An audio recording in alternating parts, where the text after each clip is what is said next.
Pues, muy buenas tardes a todos. El día de hoy me siento muy honrada en presentar esta charla tan interesante acerca de la actualidad del proceso de amparo a 10 años de la reforma constitucional de 2011. Es un honor para mí presentar al maestro José Díaz de León Cruz. Él es investigador, docente universitario y conferencista. Les voy a leer un poquito acerca de su semblanza.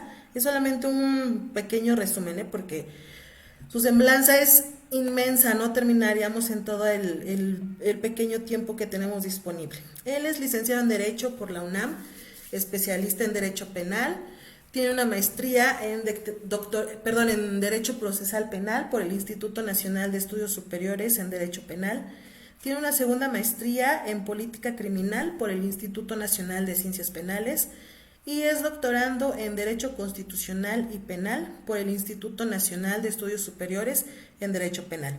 Se ha capacitado en Nebraska, Sevilla, España, República de Chile, San Juan de Puerto Rico y fue participante en el Congreso Mundial de Razonamiento Probatorio realizado en Girona. Es catedrático de la UNAM, profesor del Instituto de la Judicatura Federal y en distintas casas de la cultura jurídica de la Suprema Corte de Justicia de la Nación. También es profesor del Instituto Nacional de Ciencias Penales, de la Universidad Panamericana, del Instituto Nacional de Estudios Superiores en Derecho Penal, así como del Instituto EVO. Ha participado en publicación de múltiples obras colectivas vinculadas con los derechos humanos, el amparo y el derecho procesal penal acusatorio, y ha escrito diversos artículos en revistas jurídicas especializadas. En el ámbito profesional, se desempeñó por más de 20 años en el Poder Judicial de la Federación, donde ocupó los cargos de actuario judicial, secretario de Tribunal Unitario y Tribunal Colegiado, todos en el primer circuito especializados en materia penal. Asimismo, fue secretario de Estudio y Cuenta de la Suprema Corte de Justicia de la Nación y posteriormente ocupó el cargo de juez de distrito en materia de amparo penal en esta ciudad capital. Actualmente es académico, conferencista e investigador en las materias de Derecho Penal Sustantivo, Derecho Procesal Penal, Derecho Constitucional y Amparo, Derechos Humanos y Control Convencional, Sistema Interamericano de Derechos Humanos, así como Ejecución de Sanciones y Política Criminológica. Le damos la más cordial bienvenida. ¿Cómo está, maestro? Muchísimas gracias. Pues muy buenas tardes a todos. Pues en primer lugar agradezco enormemente el honor a la revista Lex Informa y a mi amigo el maestro René Castellano Holguín, desde luego a todo su equipo de colaboradores, maestra Alicia, por el honor de permitirme estar con ustedes el día de hoy y participar en esta pues pequeña conferencia intitulada Actualidad del proceso de amparo a 10 años de la reforma constitucional de 2011. Pero lo más importante, queridos amigos, quiero agradecerles a ustedes, damas y caballeros, que nos honran por honor de su presencia. Pues bien, para iniciar en relación con esta pequeña charla, en el tiempo que se me ha concedido, pues habrá que partir de una primera premisa, queridos amigos. Hablaremos de la actualidad, desde luego a los aspectos más importantes, más relevantes, de cómo nos encontramos al día de hoy en materia de amparo con respecto al arco cronológico de 10 años, desde aquella importante reforma en materia de derechos humanos del año 2011. Como primer punto de partida, queridos amigos del foro Lex Informa, quisiera comentar con ustedes que la reforma constitucional de 2011 es uno de los 3 más importantes paradigmas que en los últimos 15 años se han suscitado en el orden jurídico mexicano. Uno de 3. ¿A cuáles me refiero, queridos amigos? Pues creo que los 3 paradigmas más importantes los podemos encontrar en los años 2008, 2011 y 2013. Por lo que se refiere al juicio de amparo, al mal llamado juicio de amparo.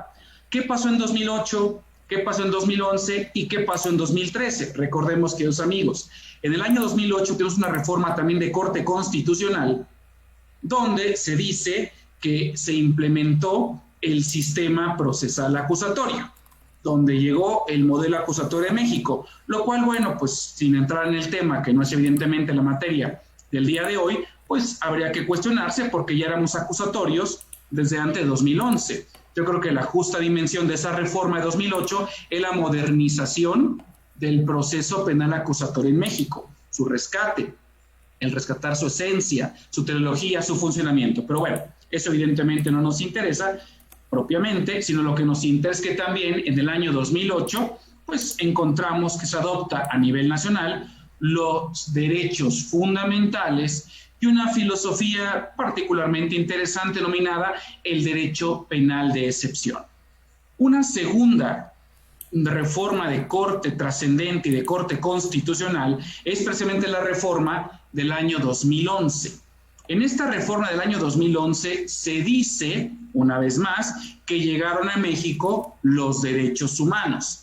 Una afirmación que también tenemos que tener mucho cuidado con la misma, porque en realidad no es que los derechos humanos hayan llegado a México en el año 2011, ya se encontraban desde la Constitución de 1857, claro, bajo una figura filosófica y jurídica distinta, bajo una inspiración, repito, filosófica y jurídica diferente, denominada garantías individuales. Pero a fin de cuentas, las garantías individuales como derechos públicos subjetivos, pues lo decía Héctor Fixamudio, el doctor Ignacio Burgo Orihuela y otros autores, pues se receptan o se receptaban bajo la figura de las garantías individuales los principales derechos humanos en el mundo. Segundo paradigma, 2008 y 2011. ¿Cuál es el tercer paradigma? En 2013, cuando llega la nueva ley de amparo, la otrora nueva ley de amparo. Hoy en día ya el mote de nueva ya desapareció, simplemente ley de amparo vigente. Así que, queridos amigos de la revista Lex Informa, vean ustedes, en realidad no son tres, no es uno, sino tres paradigmas, 2008, 2011 y 2013, y los tres son de corte procesal. Vean ustedes, 2008, proceso penal acusatorio. 2011, una reforma evidentemente en materia de derechos humanos y control constitucional que impacta en el ámbito procesal. Y en el año 2013, proceso de amparo. Así que, repito, siempre que analicemos el tema de la reforma constitucional de 2011, tenemos que hacerlo a la luz también de las aportaciones, de los logros, de lo que tenemos de la reforma de 2008 y la expedición de una nueva ley de amparo. Si son ustedes cautos, queridos amigos, repito, las tres reformas son de corte procesal, como lo hemos señalado. ¿Qué es lo que se busca? ¿Por qué las tres son de corte procesal? Muy sencillo, porque bajo un concepto de autoridad del Estado, lo que en realidad el Estado buscó con esas tres reformas es legitimar la acción de las instituciones públicas ante la sociedad. Una reforma de 2008, se cambia la forma de impartir justicia en materia procesal acusatoria, más unas reformas de corte constitucional importantes, repito, llegaron los derechos fundamentales y el derecho de excepción. En el año 2011 se cambia la forma de impartir justicia, ahora implementándose la doctrina de los derechos humanos, y en el año 2013, sin duda alguna, nueva ley de amparo. Tres reformas de corte adjetivo, de corte procesal, que nos evidencian el interés del Estado mexicano en legitimar sus funciones. Así que, queridos amigos, como les he comentado, cuando hablamos de la reforma de 2011, es muy común pensar que en esa reforma llegaron los derechos humanos. Una afirmación que incluso en tesis de primera sala de la Suprema Corte de Justicia de la Nación se ha señalado que los derechos humanos eran preexistentes al año 2011. Esto es, se encontraban sobre todo en tratados internacionales. Ya se encontraron incorporados al orden jurídico nacional a través de tratados internacionales. La muestra más palpable es la Convención Americana de Derechos Humanos, que fue suscrita por México desde el año 1969. Y vean ustedes, ratificada en el 81 y aceptada la competencia contenciosa de la Corte en el año 98. Digo, pueden darse cuenta, los derechos humanos, por lo menos de fuente internacional, ya permeaban en el sistema jurídico mexicano. Y repito, tesis de la Corte señalaban que bajo la expresión garantías individuales, nosotros receptamos a los principales derechos humanos en México.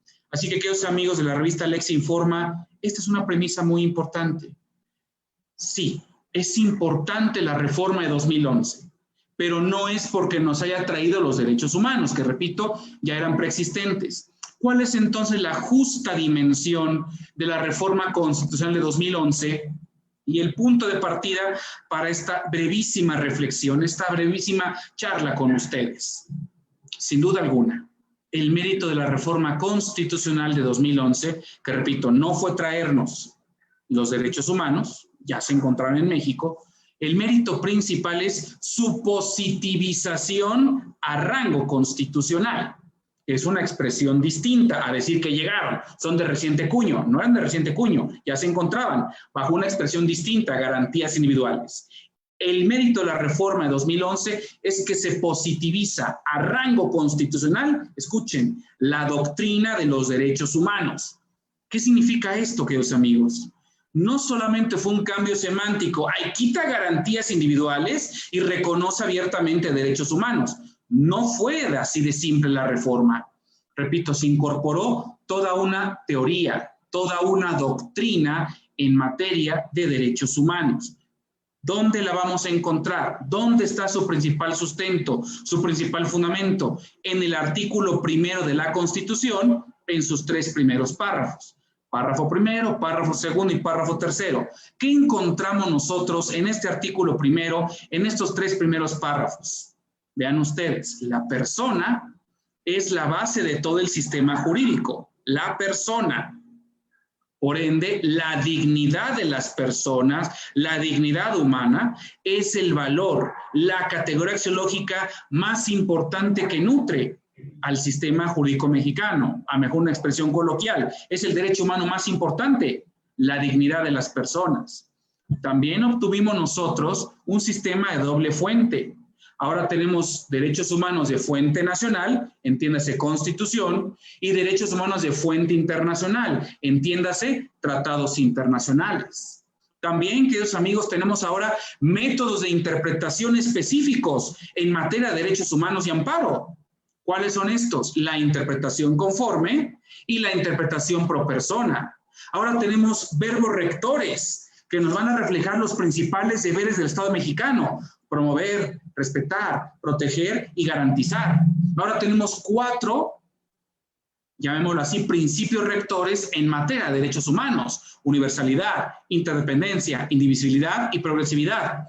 Y además 4 verbos rectores que hacen referencia a las principales consecuencias que pueda acaecer en el Estado mexicano de no respetarse los derechos humanos: prevenir, investigar, sancionar y reparar. En suma, en sus 3 primeros párrafos, queridos amigos, van a encontrar una gran riqueza, una serie de aportaciones, de reformas, de mejoras a nuestro sistema jurídico nacional.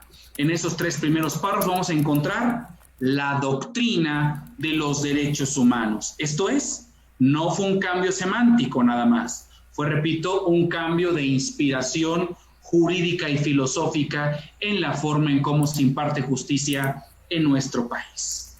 Así que, de una manera muy sencilla, queridos amigos, el mérito de la reforma constitucional de 2011, que es precisamente parte de nuestra charla de hoy, es que a raíz de esa reforma, a 10 años, venimos en una constante permanente de mejorar, de eficientar, de actualizar a nivel nacional nuestros sistemas de impartición de justicia. Creo que si me preguntan en este momento, ¿cuál es la principal actualidad, el principal mérito? ¿Cuál es tu opinión de 10 años para acá de la reforma constitucional en materia de derechos humanos? Sin duda alguna mi respuesta sería: hemos logrado avances significativos en garantizar el acceso a la justicia a los gobernados y una mayor tutela judicial efectiva. Traducción, queridos amigos de la revista Lex Informa, ha sido la magnificación, la mejora, la amplificación en las formas en cómo podemos nosotros acceder a la justicia. Para muestra basta un botón. Antes de la reforma en 2011, para proteger nuestros derechos humanos, únicamente teníamos al amparo como un mecanismo de control constitucional concentrado. Esto es, que únicamente se impartía a través de los órganos del Poder Judicial de la Federación. Hoy en día podemos hablar que tenemos cuando menos 3 formas de tutelar nuestros derechos humanos. Vean ustedes, tenemos al amparo, subsiste el amparo como mecanismo de control constitucional concentrado, pero ahora tenemos también un control constitucional difuso. ¿Qué significa esto, amigos? Que ya no nada más los jueces del Poder Judicial de la Federación, entiéndase juez de distrito, unitario, colegiado o corte, ya no únicamente ellos van a poder realizar un control de la constitucionalidad de los actos de autoridad o de las leyes, entendidas como normas generales. Ahora también lo pueden hacer ¿quiénes? En vía difusa, difuminada o dispersa, lo puede hacer cualquier juez de nuestro país, jueces locales, jueces federales, aunque no tengan competencia en amparo. Merced a reforma de 2011 y otros factores interesantes que se presentaron, por ejemplo, la sentencia del caso Rosendo Herradía Pacheco contra México de la Corte Interamericana de Derechos Humanos, merced a esta combinación de factores que se cristalizan en la reforma constitucional de 2011, ahora tenemos control difuso. Todos los gobernados tenemos derecho de solicitar a los jueces in genere, ya no nada más a los jueces de amparo, a los jueces en México, sin importar su materia, grado, sin importar su fuero, ya sea federal o local, tienen la posibilidad de realizar un control difuso de la constitucionalidad de los actos de autoridad y de las leyes. Y una tercera vía, que es el control de convencionalidad. Controlar, supervisar, vigilar el cumplimiento de los derechos humanos a la luz de instrumentos internacionales. Esto es, tratados internacionales suscritos y ratificados por México. Así que, queridos amigos de la revista Lex Informa, tenemos ahora, además del amparo, la actualidad, la realidad de hoy en día, es que tenemos también al control difuso de constitucionalidad y al control de convencionalidad. Como pueden darse cuenta, amigos, la reforma de 2011 fue en esencia una reforma que permitió eficientar, amplificar, magnificar, repito, las formas en cómo se imparte justicia en México, sobre todo vinculados con los derechos humanos. Sin duda alguna, y no me dejarán mentir, creo que todos los jueces del país, repito, sin importar su fuero, sin importar su materia, sin importar su grado, son sensibles a estas reformas. Han iniciado, algunos de manera un poco más rápida, otros de manera más gradual, a tratar de implementar estos bosquejos, estos nuevos esquemas, estos nuevos paradigmas en materia de derechos humanos. Me queda claro que la jurisprudencia, tanto la 10ª época del semanario como ahora la 11ª época del Semanario de Justicia de la Federación, son muestras palpables de ese compromiso de los jueces en aras de tutelar, respetar y garantizar los derechos humanos de los gobernados. Tal vez, seguramente no me dejarán mentir, amigos, que en tratándose de control difuso de constitucionalidad y en tratándose de control de convencionalidad a cargo de las distintas autoridades judiciales, creo que por ahí tenemos una pequeña deuda pendiente. Creo que por ahí no hemos logrado impactar, eficientar, lograr todos los resultados esperados. Vamos en buen camino, sin duda alguna, pero creo que todavía estamos muy distantes de ese objetivo de lograr que en México la justicia en cualquier nivel, local, federal, primera instancia, segunda instancia, de legalidad o en amparo o en control difuso, concentrado, tenga el mismo estándar de protección, tenga los mismos lineamientos de protección. Vamos en buen camino, sin embargo, creo que la deuda todavía existe en este sentido. Por lo tanto, bueno, pues ustedes como académicos, juzgadores, científicos, estudiantes del derecho, los que me están escuchando, me hacen el honor de escucharme en este momento, pues tenemos el compromiso de seguirnos preparando precisamente en el conocimiento de esta importante reforma de 2011 para poder llevar sus postulados, sus presupuestos a nuestra praxis del día a día, en la trinchera que nos desempeñemos. Esta reforma de 2011, sin duda alguna, repito, es muy rica, porque a lo largo de 10 años hemos podido advertir que muchos de sus postulados hoy en día están ya consolidados en la forma de impartir justicia en el juicio de amparo y en toda la jurisprudencia que emana de estos procesos de amparo. Pongamos un ejemplo.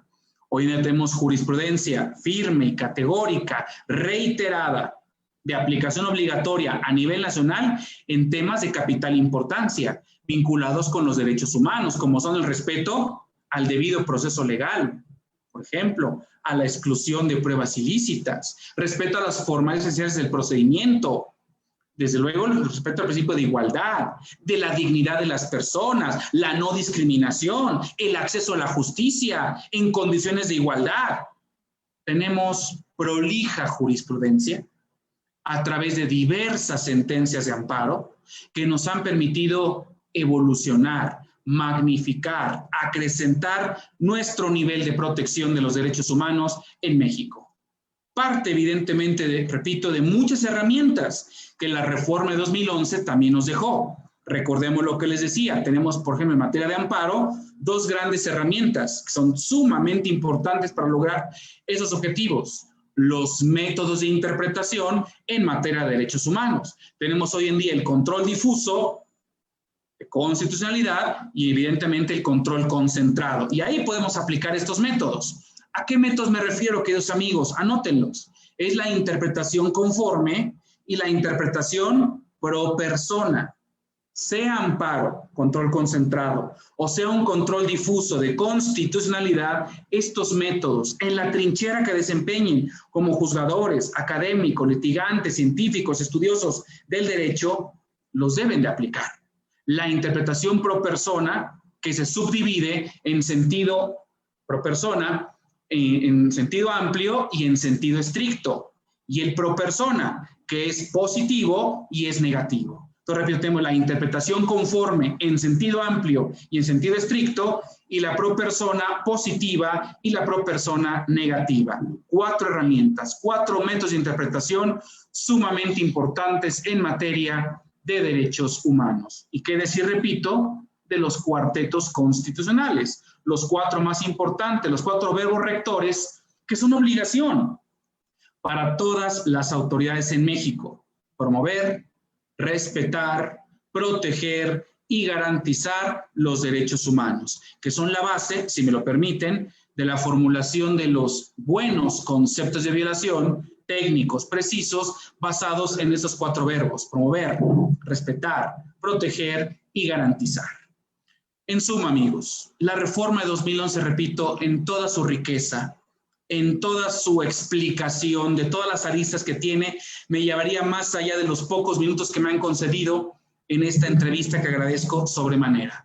Simplemente los invito a reflexionar sobre la riqueza de esta reforma constitucional en 2011 y que reflexionemos juntos a 10 años cuál es el papel en el que nos encontramos actualmente, dónde estamos posicionados. Y desde luego un punto muy importante, en esta dinámica de evolución, en esta dinámica de superación constante, en aras de tener un mejor Estado de Derecho, ¿cuál es la última herramienta que tenemos? ¿Cuál es la actualidad? ¿Cuál es lo más moderno que tenemos en materia de derechos humanos y amparo?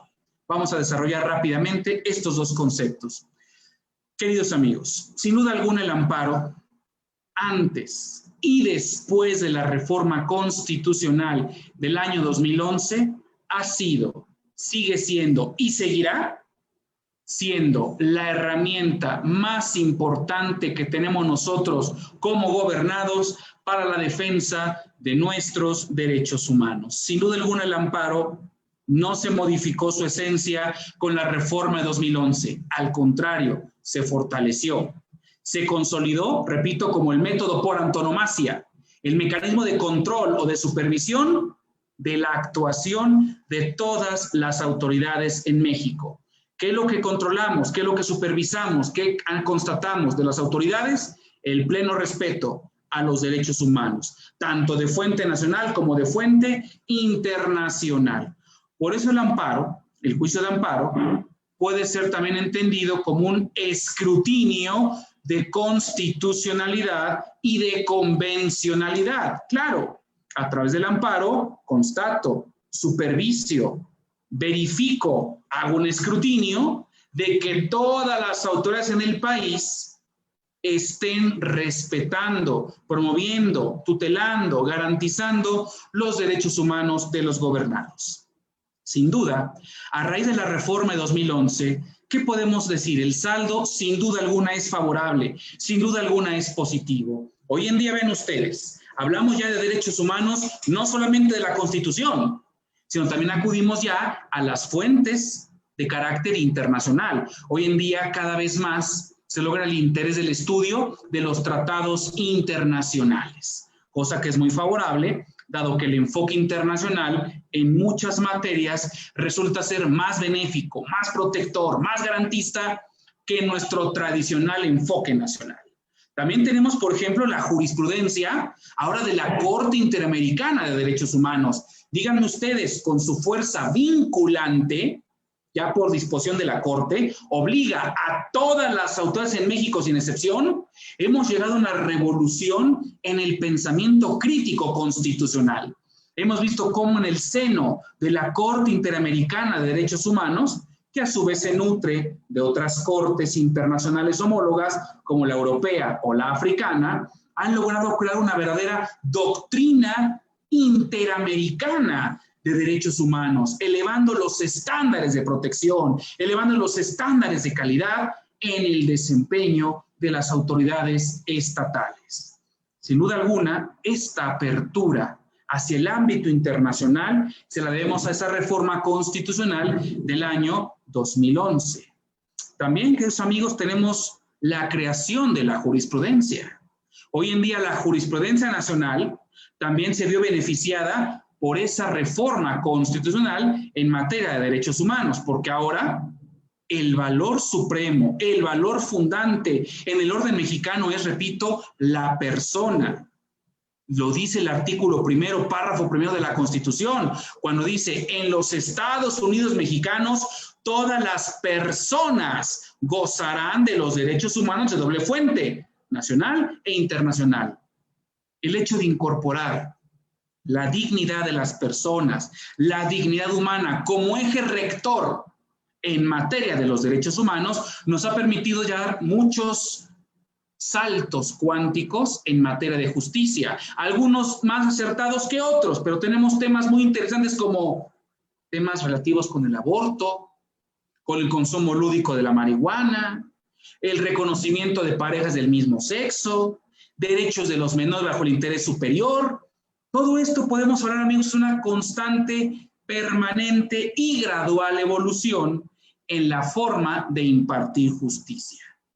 Sin duda, llegando hoy en día al elemento más importante que podemos nosotros destacar, la reforma de marzo de 2021. La reforma de marzo de 2021 al artículo 94 de la Constitución Política de los Estados Unidos Mexicanos. Reforma a través de la cual, repito, se incorpora ahora el sistema del precedente judicial. Una de las actualidades, una de las bondades, una de las herramientas más modernas que tenemos hoy en día es, repito, el sistema del precedente judicial en la forma de interpretar y crear jurisprudencia. Es el tema al cual, en los pocos minutos que me quedan, trataré de abordar de manera muy sucinta, de manera muy sencilla. Con la reforma constitucional de 2011, repito, no llegaron los derechos humanos. Ya se encontraban, lo dijimos hace rato, pero sí se logra su positivización a rango constitucional. Y con eso se continúa una cadena de constante y permanente reforma y evolución gradual en la forma de impartir justicia. Tocó el turno en marzo de 2021 de la reforma al artículo 94 de la Constitución, en donde reza de la siguiente manera: las razones que justifiquen las decisiones contenidas en las sentencias dictadas por el Pleno de la Suprema Corte por mayoría de 8 votos y por las salas por mayoría de 4 votos serán obligatorias para todas las autoridades jurisdiccionales de la Federación y de las entidades federativas. Este es el texto del artículo 94, reformado en marzo de 2021. Repito la parte inicial: las razones que justifiquen las decisiones, vean 3 palabras importantes, las razones que justifiquen las decisiones contenidas en las sentencias de la Corte, ya sea en pleno con 8 votos o en sala con mínimo de 4 votos, serán obligatorias para todas las autoridades jurisdiccionales, sean federales o sean locales. Esto, amigos, es una gran actualidad, una gran novedad, una importante reforma que tiene conexión directa con la reforma constitucional del año 2011. Lo conocemos como el sistema del precedente judicial. ¿Qué significa esto, amigos? Que hoy en día basta y sobra que la Suprema Corte, ya sea en pleno o ya sea en salas, emita un solo precedente, una sola sentencia, una sola decisión. ¿Para qué efecto? Para que las consideraciones, los razonamientos, las argumentaciones de la Corte que dieron sustento a dicha sentencia se vuelvan obligatorias para todas las autoridades en el país. Vean ustedes la trascendencia, la actualidad, un nuevo cambio de paradigma en la forma de interpretar ahora la ley, desde luego que repercute en la impartición de justicia. Queridos amigos, esta reforma se resume de la siguiente manera. Ahora la Corte, repito, la Corte, ya sea pleno o salas, ya no necesita 5 sentencias, 5 ejecutorias en un sentido y ninguna en contrario. Ese sistema ya finalizó, el llamado sistema de la reiteración de tesis. Ya se reforma, ya se finaliza, ya no necesito que la Corte en 5 sentencias, en 5 resoluciones sustente el mismo concepto, la misma idea, la misma interpretación. Ahora basta y sobra con que es emitido en una sola sentencia, entendido como el precedente judicial. Si la Suprema Corte en pleno con mínimo de 8 votos o en sala con mínimo de 4 votos sustenta un criterio interpretativo en torno a una norma general, en torno a una ley, ese único precedente, si alcanza esa mayoría calificada de 8 votos en pleno o mínimo de 4 en sala, se convierte automáticamente en un criterio obligatorio, se convierte en jurisprudencia obligatoria. ¿Cómo impacta esto, queridos amigos, en la forma de impartir justicia? De manera muy importante. Hoy en día la Corte, a través, repito, de su elaboración de sentencias más razonadas, más estructuradas, más metódicas, con más y mejores argumentaciones, podrá resolver tópicos de relevancia nacional y construir toda una doctrina constitucional en materia de derechos humanos, única y exclusivamente con un precedente. Bastará un solo caso, debidamente estudiado, debidamente fundamentado, debidamente resuelto por la Corte, para que, repito, sus razonamientos, sus consideraciones, sus justificaciones se vuelvan obligatorias para todas las autoridades del país. Hoy más que nunca, queridos amigos, quien sea abogado, litigante, científico, estudioso del derecho, sobre todo quien imparta justicia en nuestro país, está hoy en día más que nunca vinculado al estudio de los precedentes de la Corte, de las sentencias de la Corte. Ojo, ya cambié el formato hasta de las tesis que encontramos en el famoso IUS, ya desapareció. Hoy en día, Semanario Judicial de la Federación digitalizado. Ya cambié el formato, no se han percatado. A partir de la 11ª época, ya no encontramos como antes en el IUS, en el semanario, un rubro y una tesis. Ya no vamos a encontrar eso. Ahora vamos a encontrar un rubro y 3 grandes apartados de hechos, decisión y justificación que la Corte empleó. Ahora, la jurisprudencia que se va a publicar en el Semanario Judicial de la Federación digitalizado va a constar de 3 partes. Nos va a dar una síntesis de los hechos, una síntesis de la decisión y una síntesis de la justificación, motivos o razones que la Corte empleó para arribar a dicha decisión, basada en el estudio de los derechos humanos de fuente nacional y de fuente internacional. Ya no va a ser como antes una pequeña tesis que era más que nada un extracto de la sentencia, las principales consideraciones de la sentencia. Hoy en día cambia completamente el método. Tendremos que estudiar no la síntesis, sino directamente abrevar conocimiento de las razones, los fundamentos, las consideraciones. Esas son las que van a tener valor obligatorio. Tenemos que empezar a estudiar las sentencias de la Corte. Vean cómo cambia nuestra concepción. Porque hoy en día, salvo ustedes, amigos de la revista Lex Informa, que son gente muy estudiosa de estos temas, pues todo el mundo va y busca en el semanario una tesis, corta y pega tal cual. A veces ni siquiera se razona la aplicabilidad de esa tesis. Hoy en día no. Hoy en día, para poder invocar una jurisprudencia en la 11ª época del Semanario Judicial de la Federación, no de la Corte, las épocas son del semanario.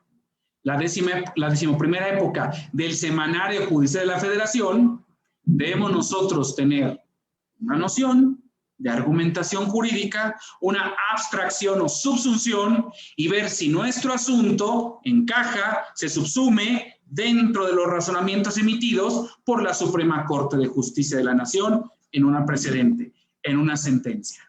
Así que tenemos que razonar la aplicación de la jurisprudencia en cada caso concreto, volvernos expertos en métodos de interpretación de la ley en cada caso concreto. Y lo más importante, regresar al conocimiento de la doctrina de los derechos humanos a la cual he hecho referencia al inicio de esta breve charla.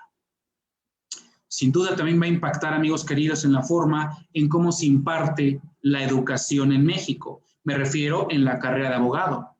Las habilidades hoy en día, hablo en materia penal, por ejemplo, que es una de las materias que a mí me gusta. En materia penal, pues, a raíz de la reforma constitucional de 2008, cambió diametralmente la forma de impartir la cátedra. En las universidades, en las aulas, ya no enseñamos a memorizar, sino a razonar, a argumentar, a exponer, a resolver casos concretos, subsunción y abstracción de normas. Porque bajo el sistema acusatorio y la herramienta de la oralidad, pues ya se expone de manera verbal ante una autoridad con argumentación, con método, con sistema. Pasa una revolución similar en el proceso constitucional de amparo, en el mal llamado juicio de amparo. Hoy en día, la jurisprudencia que emite la Corte en la 11ª época del semanario nos va a enseñar ahora una nueva concepción del derecho.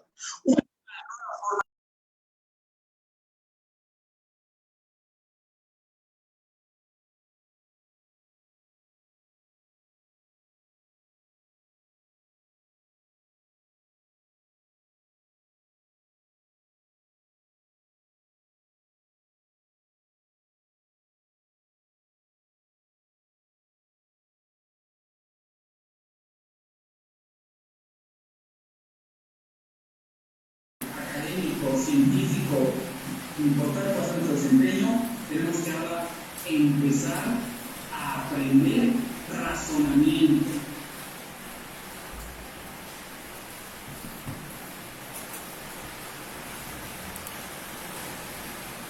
Y la teoría de los derechos humanos. Toda esta revolución inició en la reforma constitucional del año 2011. Un paradigma importante a nivel constitucional que nos ha venido dando gradualmente más y mejores herramientas. Control difuso, control constitucional, evidentemente concentrado y difuso. Tenemos ahora un interés legítimo, por ejemplo. Ahora tenemos una nueva forma de interpretar la ley a través del sistema del precedente. Por eso me da mucho gusto, amigos, que la revista Lex Informa me haya permitido intervenir con ustedes brevemente para ponerlos en un contexto. Que del año 2011 al año 2021, en estos 10 años, creo yo que el saldo, el balance, ha sido positivo. Sin duda alguna, se ha visto beneficiada la sociedad en los nuevos cauces, los nuevos derroteros para impartir justicia a través del proceso de amparo, cuyo producto más elaborado y mejor conocido es la jurisprudencia. Hemos desdoblado, amplificado, magnificado el acceso a la justicia y la tutela judicial efectiva en beneficio de todos los gobernados en México. Sin duda alguna, amigos, también existen pendientes. Me queda claro que tenemos aún, a pesar de estos grandes avances, algunas deudas para con la sociedad. Sin duda alguna podemos hablar de la principal premisa, aún queda por eficientar, por llevar esta sensibilización constitucional, esta doctrina de los derechos humanos en todos los ámbitos de la impartición y procuración de justicia. Creo que sin duda alguna, pues los ámbitos del Ministerio Público, de las policías, jueces locales, pueden mejorar todavía más su desempeño y ser más proactivos, más protectores, más garantistas de los derechos humanos, sin necesidad que incluso los gobernados se los tengamos que pedir, bajo una convicción, bajo una inspiración, bajo un respeto inherente al marco constitucional. Que lo hagamos por el solo hecho de ser miembros del Estado mexicano, en la trinchera en que nos desenvolvamos. Sin duda alguna, las condiciones sociales, económicas, políticas del país, pues también se han prestado de alguna u otra manera para evitar la aplicación irrestricta de los derechos humanos en todas las esferas. Tenemos, por ejemplo, grandes esfuerzos en materia agraria, en materia laboral, que aún no terminan de cuajar, para lograr esos temas de igualdad, de respeto irrestricto a sus derechos humanos, su no discriminación, su dignidad humana en todos los sentidos. Medios de comunicación, también les falta, los medios de comunicación van por muy buen camino, pero también creo que les falta un poco la sensibilización en materia de derechos humanos, dado que pues, muchos medios de comunicación ahora digitales o los tradicionales impresos, pues a veces con las notas que dan precipitadas o incompletas, afectan también los derechos humanos de la propia sociedad o de las personas respecto a las cuales informan de manera sesgada, de manera equívoca, de manera parcial. Sin duda la educación, queridos amigos, también es otro segmento que se ha visto beneficiado, pero que también tenemos nosotros grandes deficiencias. Lo digo en mi experiencia, cuando me invitan a foros, me invitan a dar clase en posgrado, pregunto a los alumnos, formule un concepto de argumentación en materia de control difuso de convencionalidad con base en esos elementos. Y bueno, pues creo que se les dificulta aún a los alumnos, a los abogados actualmente, desempeñarse en ámbitos de convencionalidad, conocer los principales instrumentos protectores en materia de derechos humanos, los alcances que estos tienen, su aplicación sistémica con el derecho mexicano y la forma en cómo optimizar la jurisprudencia interamericana con la jurisprudencia nacional. En suma, queridos amigos, hay muchas áreas de oportunidad, hay muchos rubros, muchos temas en donde todavía hay mucho trabajo que hacer. Sin duda alguna, repito, el saldo es favorable y vemos cómo el legislador, como el Poder Judicial de la Federación y los poderes judiciales locales constante y permanentemente están buscando mejorar el acceso a la justicia. Aún tenemos rezagos, aún tenemos áreas de oportunidad que tenemos que mejorar y cubrir, y sin duda alguna será con el esfuerzo conjunto de todos nosotros cómo podremos lograrlo. Por eso los felicito y me felicito estar aquí y agradezco a la revista Lexinforma el honor de haber permitido trabajar con ustedes estos ya prácticamente 45 minutos, fueron rapidísimo, en los cuales tuve la oportunidad de exponer con ustedes algunas reflexiones simplemente de dónde venimos, Reforma 2011, en dónde estamos, Reforma Marzo 2021, y lo más importante, hacia dónde vamos. ¿Cuál debe ser el punto? ¿Cuál debe ser el contexto? ¿Cuál debe ser la meta a la que tenemos que aspirar? Y sin duda alguna, amigos, lo puedo resumir en una sola palabra: progresividad en materia de derechos humanos. De manera constante, gradual, pero sobre todo permanente, ir amplificando los efectos protectores de los derechos humanos en todos los ámbitos de la vida nacional. Quedo a sus órdenes, queridos amigos. Les dejo mi dirección en Twitter, por si gustan que estemos en comunicación. Los invito a que podamos comunicarnos a través de ese medio. Mi Twitter es @JDDeleón16. En Twitter, repito, @JDDeleón16. Ahí podrán ustedes, repito, interactuar con su servidor y estaré siempre gustoso de atenderlos. Agradezco a la revista Lex Informa por este pequeño espacio que me fue concedido y me reitero a sus órdenes para lo que ustedes necesiten y les agradezco de todo corazón la paciencia y el tiempo que me han dedicado. Muchísimas gracias. Sí, muchísimas gracias.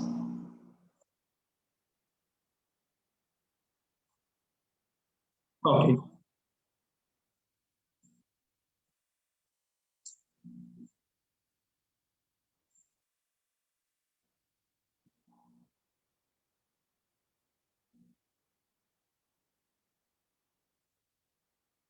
Pues muchas gracias.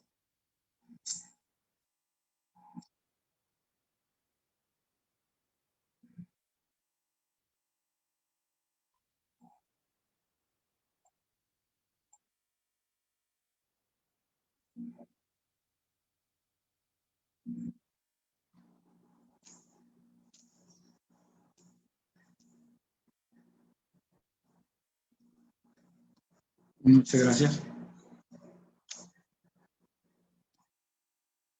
Muchísimas gracias.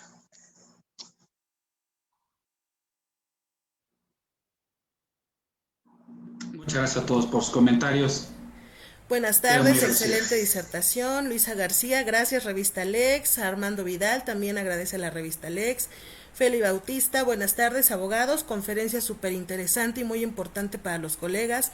Marta Soto Martínez, excelente ponencia. Tenemos aquí más comentarios.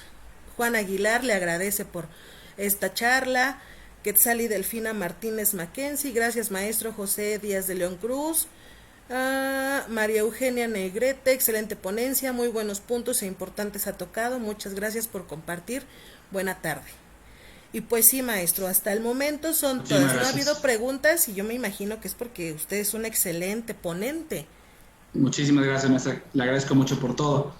Y está bueno, pues retirar sus órdenes, lo que necesiten, ahí está mi dirección en Twitter y ahí podemos interactuar, ahí podemos platicar sobre cualquier tema que ustedes requieran, estoy para servirles, igual la revista Lex, muchísimas gracias y quedo como siempre a sus órdenes. ¿Puede repetir otra vez el Twitter, maestro, por favor? Con todo gusto, es @JD de León 16, JD de León 16. Muchísimas gracias. Entonces, con esto damos por finalizada la sesión, le agradecemos, esperemos que se repita muy pronto, ojalá. Pero un placer. Gracias, gracias amigos de Revista Lex. Cuídense mucho, hasta la próxima, muchas gracias.